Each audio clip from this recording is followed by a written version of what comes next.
I have a now 4-year-old daughter.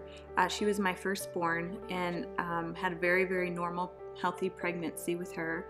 And during labor and delivery, I was induced 2 days before my due date, and the doctor used some assistance with a vacuum, causing my daughter to become stuck in my pelvis. The doctor pretty much panicked and didn't take the necessary interventions to get her shoulder kind of unstuck, and instead she pulled very hard on my daughter's head, causing the nerves that work the left arm, hand, and fingers to become disconnected from the spinal cord, resulting in permanent paralysis of her left arm immediately.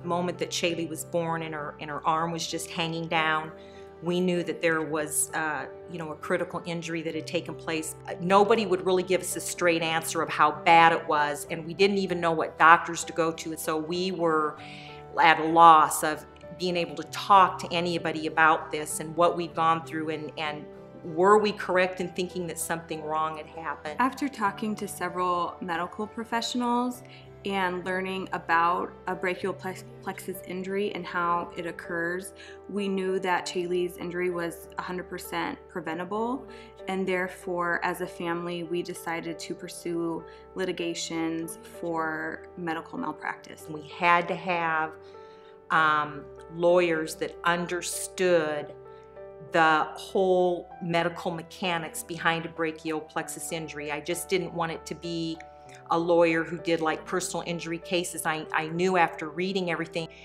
it had to be somebody that understood that. The good thing about both the Cullens is not only are they attorneys, but they are medical physicians. So I didn't have to explain what a brachial plexus injury was. I didn't have to explain hardly anything because they already knew what the surgeries were for Shaylee. They already knew her plan of care.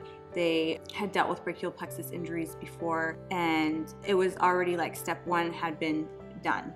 They just told us right away, these cases are hard to win.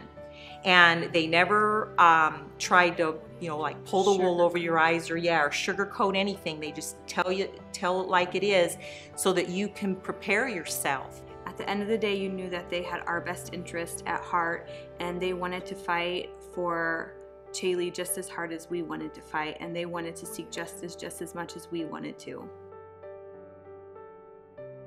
I really do believe by having the Cullens, both Joe and Pat, and how involved they were in our case, I don't think we would have gotten the verdict that we did if we would have had other lawyers.